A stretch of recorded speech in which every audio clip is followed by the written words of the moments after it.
Hey everybody, welcome back to the channel. We've got a new deal from Palantir. This is our third deal in 3 days. On Monday, we got $463 million from the US command to be able to put AI and LLMs into the military. On Tuesday, we got a new partnership with Amazon and AWS to bring Foundry for manufacturing to manufacturing clients that use AWS. And today, we signed a multi-year agreement with Panasonic Energy of North America. Now, Panasonic was actually at Palantir's AIP conference a week ago talking about their partnership and their relationship, and it is now official that they have chosen to extend that partnership into a multi-year agreement. And that's what we're getting here. Panasonic Energy of North America selects Palantir Foundry to operationalize data and introduce automated efficiencies. So let's get into what this press release is.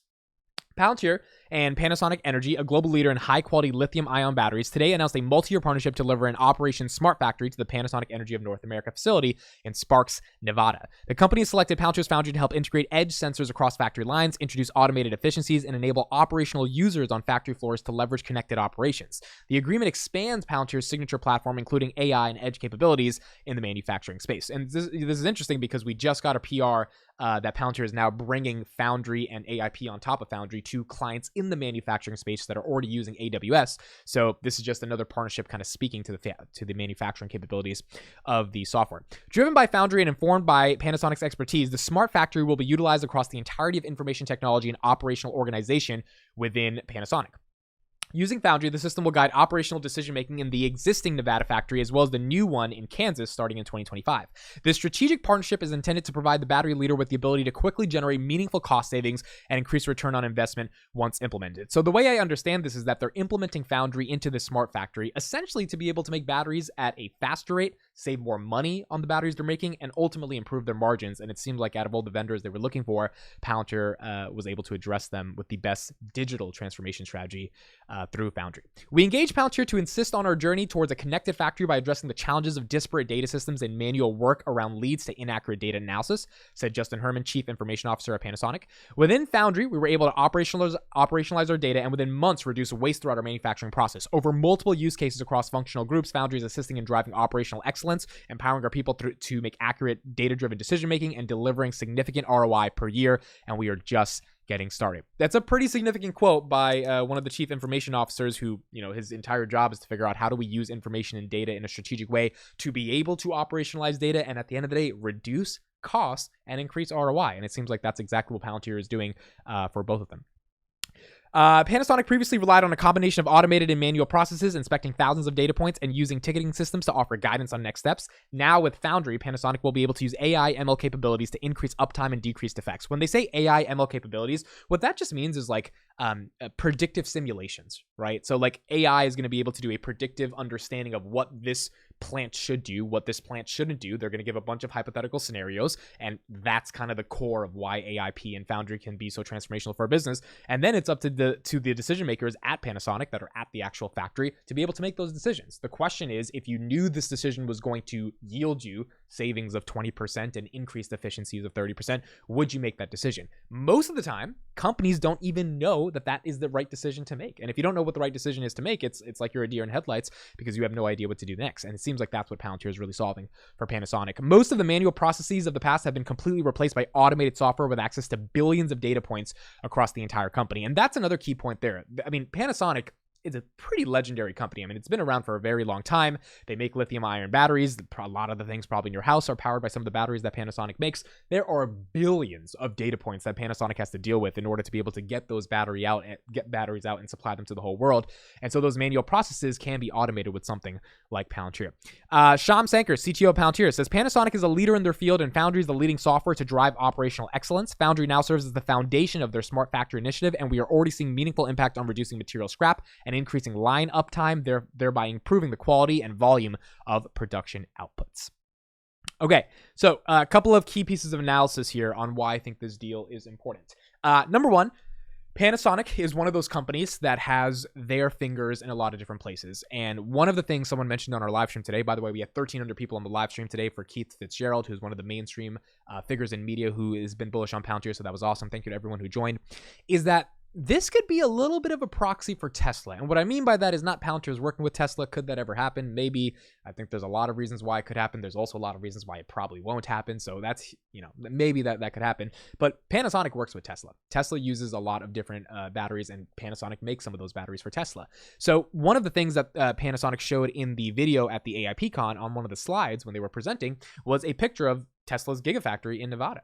And so this was really interesting because if Panasonic is obviously tied to Tesla in the context of the batteries that they provide to them, and Panasonic's using Palantir to be able to make some of those data-driven operations so that their batteries are more efficient in terms of cost savings and deliver a higher ROI to their clients.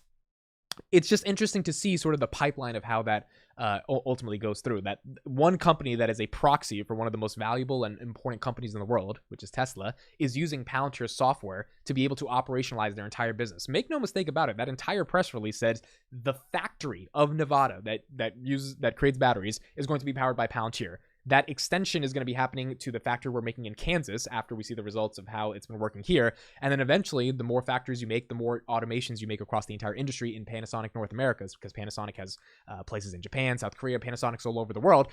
That is an opportunity for Palantir to expand. And as Tesla keeps expanding and building gigafactories all across the world, and their relationship with Panasonic also continues to increase, you kind of just gotta, it's interesting to kind of look at that Palantir is partnering the battery manufacturer for one of the biggest companies in the world, because that battery manufacturer realizes the way we save costs and we increase our ROI is if we use Foundry software. Now, is that a proxy for Palantir to ultimately work with Tesla one day? I don't know. I mean, maybe that could happen one day. Maybe it would be really cool. I could definitely see the way that could happen, especially from an EV perspective and the EV charging stations and all the data necessary for that. But Tesla is very vertically integrated and they do a great job themselves. So I'm not sure if they would ever use Palantir. But that's the first point of analysis, is that it's really nice to see a company that's working with one of the biggest automotive manufacturers in the world, one of the most technologically advanced manufacturers in the world, is using Palantir software to be, at least in some of their factories, to be able to operationalize their workflows at a better rate. Number two is what this means for broader factories. So you might remember the extension we got from HHI, Hyundai Heavy Industries in South Korea, their largest shipyard manufacturing company in South Korea. And we had a $25 million deal with them that got extended to $45 million in September 2022. Why do I bring that up? That deal was really important because it showcased Palantir's ability to integrate within an entire factory that then enabled them to work within an entire industry. So they were in a couple of factories in South Korea working in shipyard manufacturing, and eventually the entire deal became, hey, let's work with every factory you have throughout South Korea. Now, this is really important because if you read those early press releases, those factories have a lot of downstream suppliers, like every factory does. I mean, Panasonic probably has thousands of suppliers that supply different points of raw materials all across the supply chain in order for them to ultimately make their batteries. A lot of those suppliers, Palantir was mentioning in those press releases, are interested in Palantir because you have to be able to run through the entire value chain before you get to a finished product. And so the analysis from the HHI deal was, okay, so in South Korea, they have a $45 million deal with the biggest shipyard manufacturing company in the world, definitely in South Korea, and they're slowly expanding and integrating their software for supply chain operations within an entire country because they were able to get such a big client that has, such big influence in South Korea. That was all manufacturing based, all supply chain based. I kind of see it similar to Panasonic. Panasonic is a much bigger company than HHI, and Palantir does not control all of Panasonic throughout, the entire world, but this press release was mainly about Panasonic North America. If this goes well, the question simply becomes, and this is, again, part of the strategy of land, expand, and then scale. You're there. You got them as a client. You're expanding into a Kansas factory after you're working in a Nevada factory. Where else can you take this?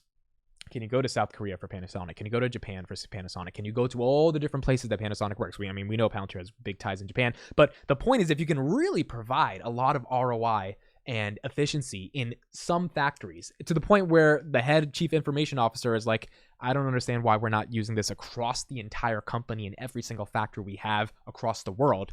That's a lot of upside for Palantir. That's a lot of upselling for Palantir.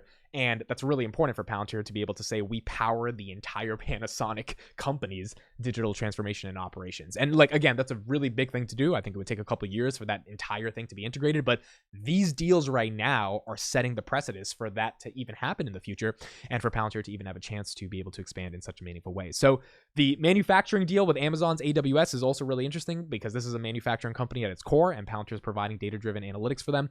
And then the deal we got on Monday with the U.S. systems of the U.S. command, where we're getting $463 million to implement AI infrastructure. There's just a lot of stuff going on, a lot of deals happening in a lot of different ways. I don't know if we get any more deals. We'll see if we get any more, but it makes sense that after AIP conference, they announced one after another, kind of building on the momentum of what we saw at AIP conference with some of these clients that are now working with Palantir. And the Jacobs deal that happened right before the conference was a week ago, right before the conference. I think it was like a 2 days before the conference. So kind of going in line with what Palantir talked about at the actual conference itself. Now, in terms of the stock price, we hit $17 today. I think a high of $17.20.